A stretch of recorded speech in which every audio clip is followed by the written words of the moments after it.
సుమన్ టీవీలో మీ business promotions కోసం ఈ కింది నెంబర్ను సంప్రదించగలరు.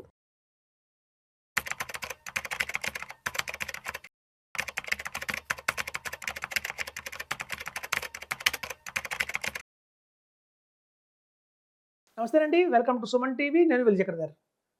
పిఎంఎస్ అని చాలామంది మనం చెప్తున్నప్పుడు కామెంట్లో పెడుతున్నారండి. పిఎంఎస్ అంటే మాకు తెలియట్లేదు, దాని గురించి వివరంగా చెప్పండి అని. సో మీకు ఒక రిటర్న్స్తో చెప్తాను. లాస్ట్ 10 years రిటర్న్స్ తీసుకుందాం.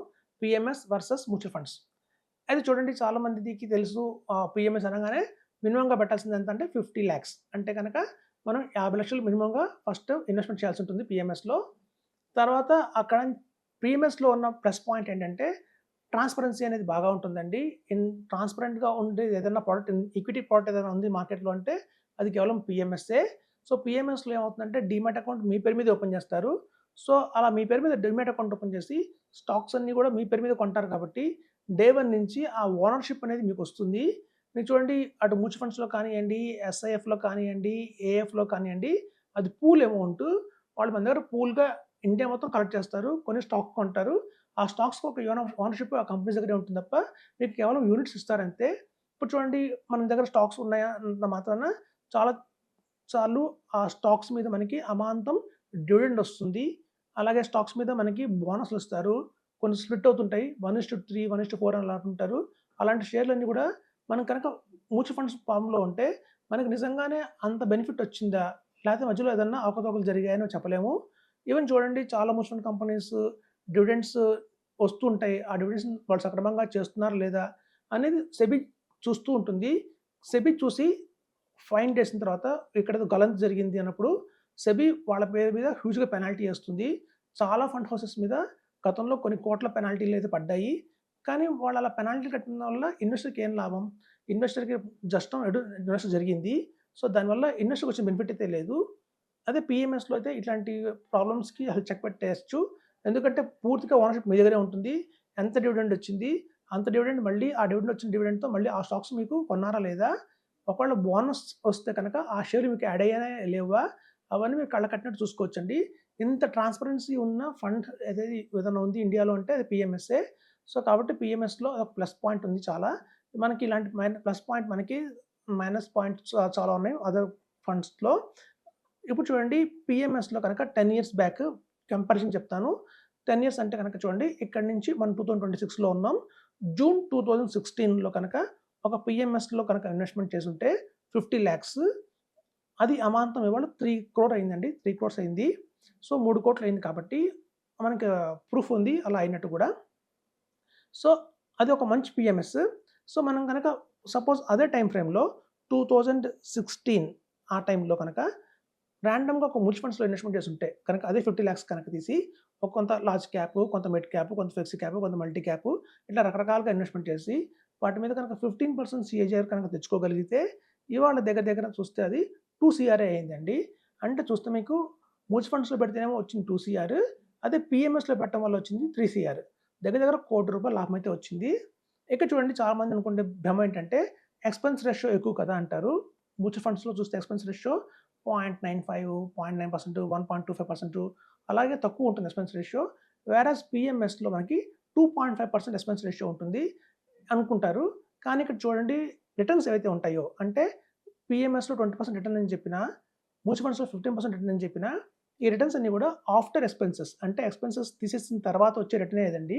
సో ఇక్కడ మనకి గతంలో 2016లో ఎవరైతే పెట్టారో 50 లాక్స్ ఇవాళ అమాంతం 3 కోట్లు అయింది అంటే అందులో ఎక్స్‌పెన్సెస్ అన్నీ పోయిన తర్వాత వచ్చిన వాల్యూయే 3 కోట్లు.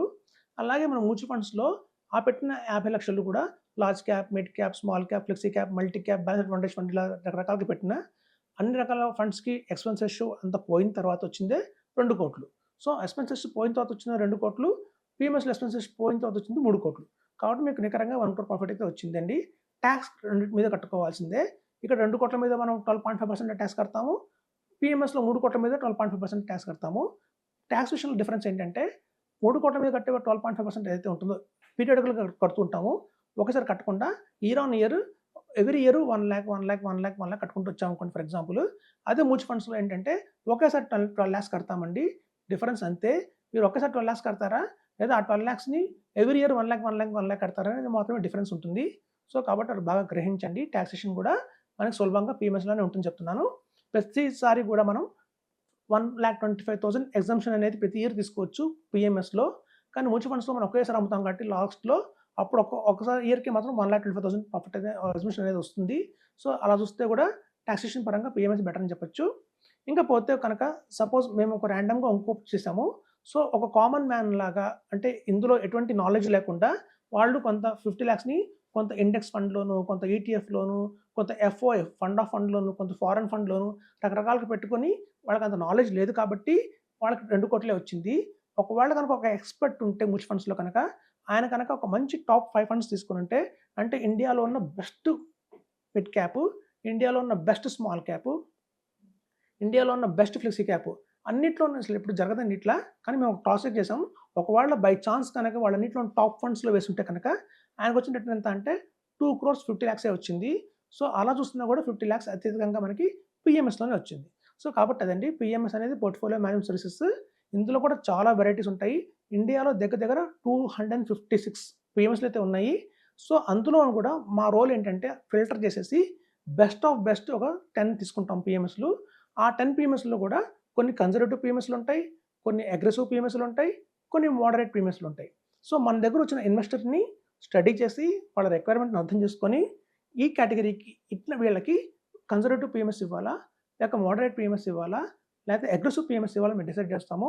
సో వాళ్ళకున్న గోల్స్‌ని బట్టి, వాళ్ళకున్న టెన్యూర్‌ని బట్టి దాన్ని బట్టి మేము అర్థం చేసుకుంటాము. వీళ్ళకి ఎలాంటి పీఎంఎస్ ఇవ్వాలి అని. సో అలా ఉన్న 256 పీఎంఎస్‌లో కూడా అన్ని చెత్త చెదారం అంతా తీసేసి అంటే కొంచెం తక్కువ రిటర్న్స్ ఇచ్చేవి, కొంతమంది ఎక్కువ ఇన్వెస్టర్స్ లేనివి అలాంటివన్నీ కూడా మేము తీసేసి ది బెస్ట్ క్వాలిటీ 10 చెప్తామండి. ఆ 10లో కూడా మళ్ళీ ఫిల్టర్ చేసి ఫర్దర్‌గా ఓ 3 ఆప్షన్స్ ఇస్తాము. ఆ 3లో కూడా మళ్ళీ మీరు ఒకటి సెలెక్ట్ చేసుకుంటారు.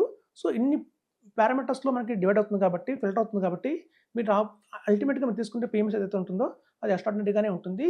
రాబోయే రోజుల్లో మంచి వెల్త్ క్రియేట్ చేస్తుంది. అది మీకే కాదు రాబోయే 2, 3 తరాలకు కూడా సఫిషియెంట్ వెల్త్ క్రియేట్ చేస్తుందని చెప్తున్నాను. Thank you.